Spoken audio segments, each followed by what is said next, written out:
दोस्तों, पौराणिक कथाओं में अप्सराओं के बारे में आपने पढ़ा या सुना जरूर होगा।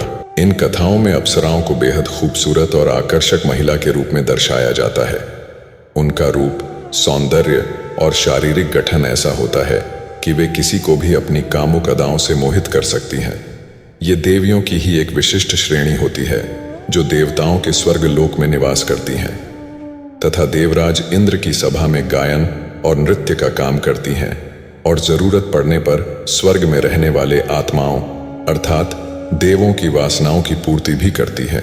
ऋग्वेद और महाभारत में कई अप्सराओं का उल्लेख देखने को मिलता है। दोस्तों, क्या आप जानते हैं कि कुछ अप्सराएं ऐसी भी हुई थीं जिन्होंने धरती पर प्रेम किया और वह यहीं की होकर रह गई? तो आइए जानते हैं कि आखिर किन कारणों से किन अप्सराओं ने धरती लोक पर साधारण मनुष्यों से विवाह किया था, इनकी उत्पत्ति कैसी हुई थी और इनकी विशेषता और महत्व क्या है।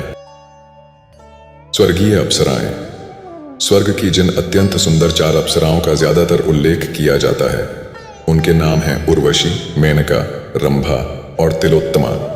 कहा जाता है कि इन्होंने अपने रूप, सौंदर्य और कामुक अदाओं से कई ऋषि मुनियों की तपस्या भंग की और उन्हें पथभ्रष्ट कर दिया था।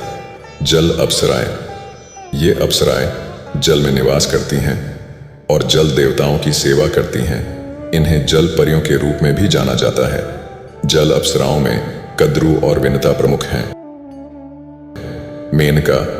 हिंदू पौराणिक कथाओं के अनुसार मेनका को स्वर्गलोक की अप्सराओं में सबसे सुंदर माना जाता है। मेनका सुंदरता के साथ कुशाग्र, बुद्धि और सहज प्रतिभा से निपुण थी।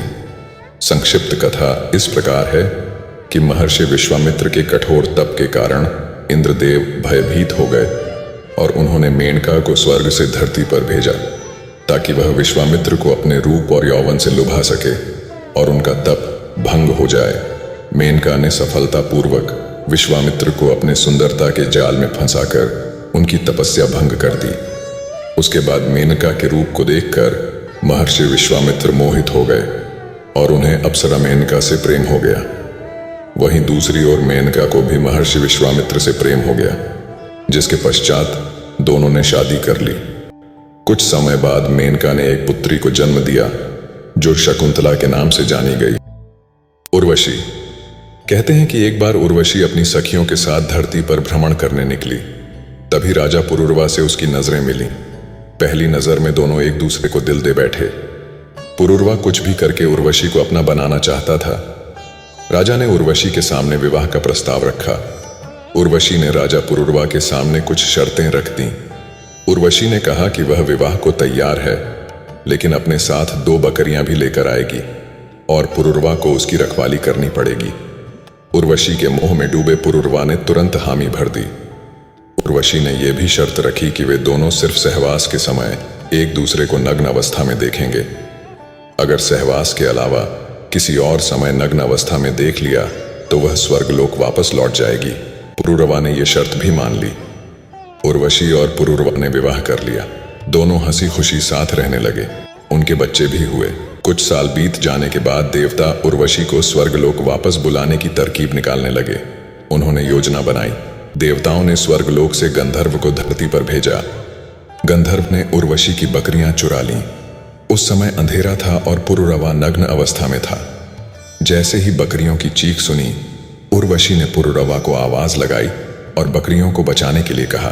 पुरुरवा आनन फानन में बकरियों के पीछे दौड़ा। उसी समय देवताओं ने आसमान से बिजली चमकाई और उर्वशी ने पुरुरवा को नग्न अवस्था में देख लिया। तभी इंद्र वहां आए और उर्वशी को अपने साथ स्वर्गलोक ले गए। इस तरह पुरुरवा और उर्वशी की प्रेम कहानी का अंत हो गया। इंद्र की अनेक अप्सराओं में एक अप्सरा का नाम तिलोत्तमा है। शास्त्रों में उल्लेख है कि विश्वकर्मा जी ने तीनों लोकों की तिल तिल भर सुंदरता लेकर एक अवर्णनीय सौंदर्य प्रतिमा स्वरूप इस सुंदरी का निर्माण किया। सुंद उपसुंद, जिन्हें ब्रह्मा जी से आपस में अबैर का आशीर्वाद प्राप्त था, तिलोत्तमा के रूप सौंदर्य को देखते ही मोहित हो गए और जंगल में तिलोत्तमा का एक एक हाथ पकड़ लिया तथा उसे पाने के लिए आपस में लड़ने लगे और एक दूसरे के हाथों मारे गए। रंभा। रंभा अपने रूप और सौंदर्य के लिए तीनों लोकों में प्रसिद्ध थी। पुराणों में रंभा के बारे में बताया गया है कि वो समुद्र मंथन से प्रकट हुई थी। इसके बाद इंद्र ने रंभा को अपनी राजसभा में स्थान दिया। एक प्रसिद्ध कथा के अनुसार रंभा ने विश्वामित्र की तपस्या भंग करने की कोशिश की थी, जिससे गुस्से में आकर विश्वामित्र ने उसे कई सालों तक पत्थर की मूर्ति बने रहने का श्राप दे दिया। इसके बाद रंभा ने भगवान शिव पार्वती की पूजा से सामान्य शरीर पाया। रामायण के उत्तरकांड के अनुसार लंका के राजा रावण ने रंभा को एक पहाड़ पर देखा और उसकी सुंदरता पर मोहित हो गया। उसने अपनी वासना को पूरा करने के लिए उससे बात की, लेकिन उसने खुद को उसकी बहू बताकर विरोध किया। हालांकि रावण ने उसका मजाक उड़ाते हुए कहा कि अप्सरा किसी की नहीं होती और उसके साथ जबरदस्ती भी की। घटना के बाद रंभा ने अपने पति की तलाश की और उन्हें सारी घटना बताई। क्रोधित होकर नलकुबेर ने रावण को श्राप दिया कि यदि उसने कभी किसी स्त्री के इच्छा के विरुद्ध काम वासना में आकर हिंसा की तो उसका सिर फट जाएगा। सीता, राम की पत्नी, जिसका बाद में रावण ने बलपूर्वक अपहरण कर लिया, केवल श्राप के कारण ही रावण की वासना से बच पाई। दोस्तों, यह था हमारे पौराणिक कथाओं में प्रचलित प्रमुख 4 अप्सराओं की संक्षिप्त कहानी। इनके अतिरिक्त अन्य भी कई अप्सराओं का जिक्र भारतीय पौराणिक कथाओं में देखने को मिलता है। दोस्तों, उम्मीद है कि आपको हमारी यह वीडियो पसंद आई होगी।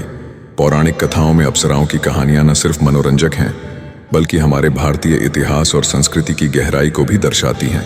अगर आपको हमारा वीडियो अच्छा लगा हो तो कृपया वीडियो को लाइक, शेयर और भारतीय पौराणिक कथाओं और संस्कृति से जुड़े रहने के लिए चैनल को सब्सक्राइब करना न भूलें। धन्यवाद।